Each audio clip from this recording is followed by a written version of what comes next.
The iPhone 17 Pro Max, it's a great phone, don't get me wrong. But has it gone too far this year? Is it too extreme? And who's it for?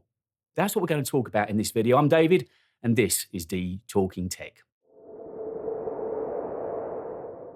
If you watch the channel regularly, you'll know that for the past month, I've been on location with different iPhones, making them the feature of the video each week, shooting around different places in the UK. And it's brought some obstacles up, but I wouldn't change it for the world. It's been fantastic. It's taken me out of my comfort zone and hopefully given you fresh new content to watch. That was the idea of it. But equally, with being hands-on with these devices for 48 hours at a time, just solely using that device, it's given me a different perspective. It's given me a different way of looking at the phones we've got this year, and that's what I want to talk about in this video. Now, don't get me wrong, this isn't a clickbait video. The 17 Pro Max is not a bad phone, but hear me through to the end, and I think you might understand my perspective, and I would be interested in your thoughts too. Now, Apple is coming back from a very bad 18 months, as we know, but they've bounced back in style, and I think they've done that by being just a tiny bit humble. They've clearly listened, and they've given us, on the whole, what we want. iPad has finally been sorted out with iPadOS 26, and it's now much more usable. iOS 26 may not be perfect, but it's pretty good, and also it's made the iPhone feel brand new to use. And then we come to the phones. Now, I would say this is probably about the best lineup of phones that we've ever seen in recent times, certainly ever had, that we can go into a store and buy brand new phones across the board now.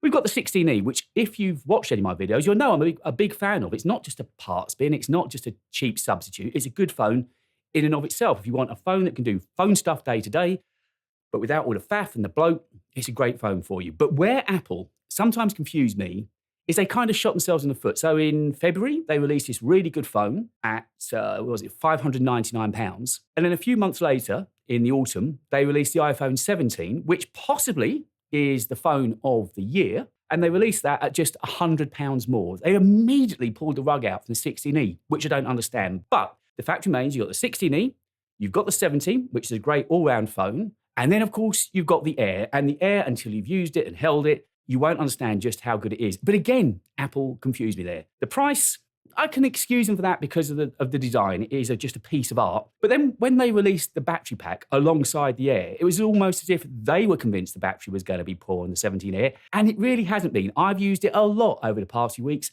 and it's not a bad phone. All of that to say is that we've got a really good lineup of phones before we even get to the 17 Pro and 17 Pro Max.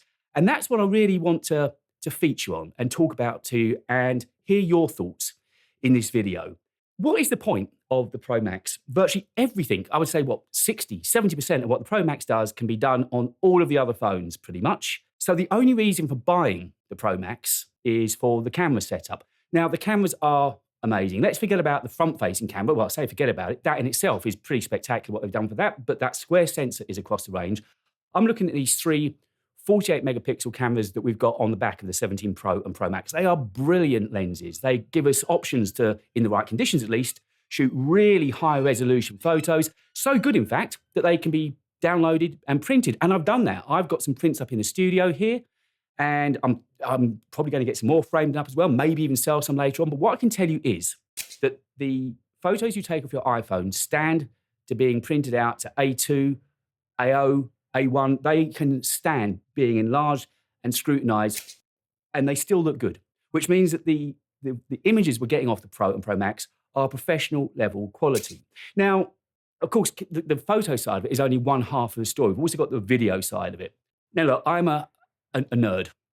I love sitting down and watching videos about the 17 Pro Max and about all the new toys and lenses and cases you can buy to go on the Pro Max. I was watching some creators' videos recently where they put a $1,000 lens on the front of the 17 Pro Max and went and shot a professional shoot on it.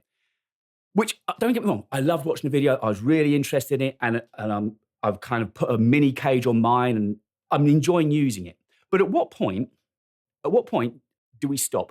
At what point do we say, this is no longer a phone, it's basically a camera in a phone's body?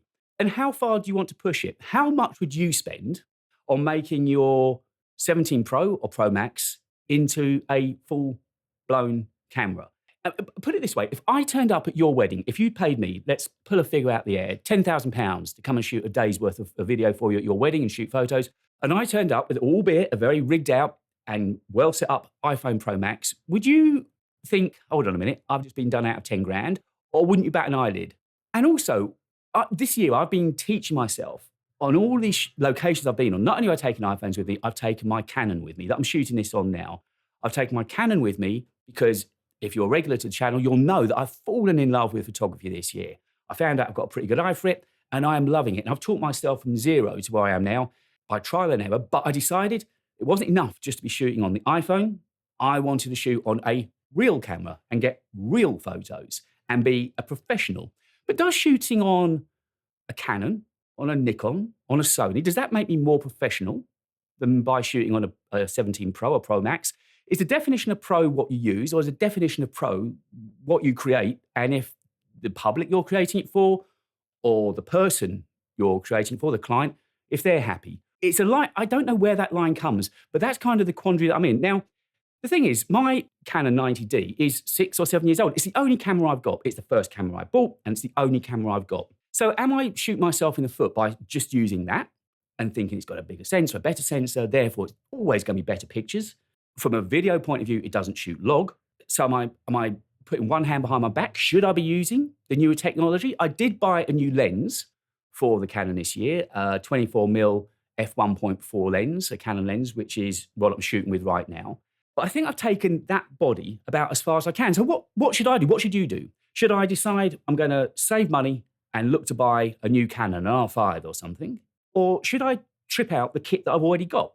Now, let's put this into some kind of perspective. I'm never going to shoot videos. Well, I say never. I can't see myself ever shooting a video that doesn't end up on YouTube. That's as high a quality as I'm ever going to need. I'm not going to start making short movies. I'm not going to do commercial work. I don't know if I'll even do client work. This is as good as I ever need. So would I be better off making my iPhone as good as possible? I did think about shooting this video on the iPhone. I thought, no, I always shoot on the Canon. This is the nerd of me, because I know we've got these new features inside of the camera side of iPhone 17 and 17 Pro Max. We've got the new codecs in iOS 26, of course. We've got ProRes RAW and ProRes RAW HQ. We've got the new color space of Apple Log 2. And we've also got OpenGate. OpenGate has taken up so much of my time you wouldn't believe. And because I've got those new toys, I think I should be able to use them. So when I've been away on location, I have shot in ProRes RAW HQ, I have shot in OpenGate, and I've shot in Apple Log 2. As a backup, because when you're away on location, the worst thing that can happen is that you come back and you haven't got any footage. So as a backup, I've shot those videos again, but just using the native camera app, shooting in 24 FPS in 4K in the native iPhone camera app. And you know what? I've ended up using that for a number of reasons. If you've ever tried shooting log outside without an ND filter, for instance, let me tell you, it's virtually impossible. Something no one ever tells you, you'll need an ND filter in bright sunny weather. And without exception, not one person on any of the comments, we got a lot of comments on these videos, come back and said, you know what, the video quality wasn't very good. Nobody, not one. Which makes you think, have I been brought into a marketing trap? Have we all been brought into a marketing trap? By the time I edit my video, upload it to YouTube, there's a certain amount of compression goes on, and you could be watching on all sorts of devices. You could be watching it with the brightness turned down. You could be watching on an old TV.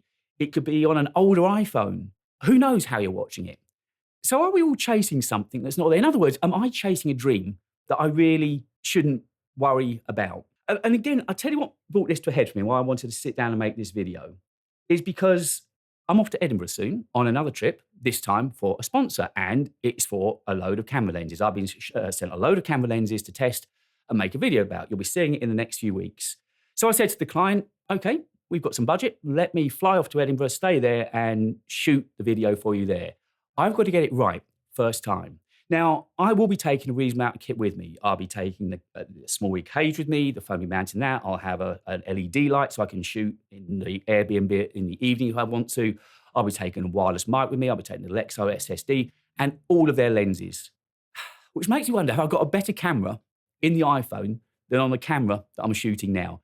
There's a lot to learn when it comes to photography, and I've taught myself a lot this year. If it interests you, you'll know what I mean. There's white balance, and there's ISO, and there's exposure, and there's shutter measurements. You have to take all these factors into consideration, some for pictures, some for video, and I've come a long way, and I've loved it. I'm loving it, and I'm not going to give up with the iPhone. I want to shoot more on the iPhone, but I want your help. Should I spend money on making the iPhone into my main camera rig for the channel, or should I just do what professionals do, whatever professional is, and buy myself an R5? Or is that overkill? I'd love to know what you think. And that's the point of this video. Has the iPhone now turned the corner for good, that it's just a phone that's used by professionals for professionals? If you know what you're doing with white balance and Apple Log and know how to color up and color grade in Final Cut or DaVinci, surely that's for you now. But for everybody else, everything else on the iPhone, apart from that video and photo side, shooting photo RAW or shooting video in Log, everything else can be done on all of the other iPhones in this great lineup we've got. So there you go. That's my video for this week. It's one of my sit down and talk to you videos. The algorithm will no doubt hate it, but I wanted to chat to you about it. I know you love your gear. If you've enjoyed this video and the other videos that I'm putting out, don't forget, like, subscribe, share, all that stuff. It really does help me out. And if you've enjoyed hearing me talk about the iPhone 17 Pro Max, there's a video now where I took the 17 Pro Max on tour on a road trip a couple of weeks ago.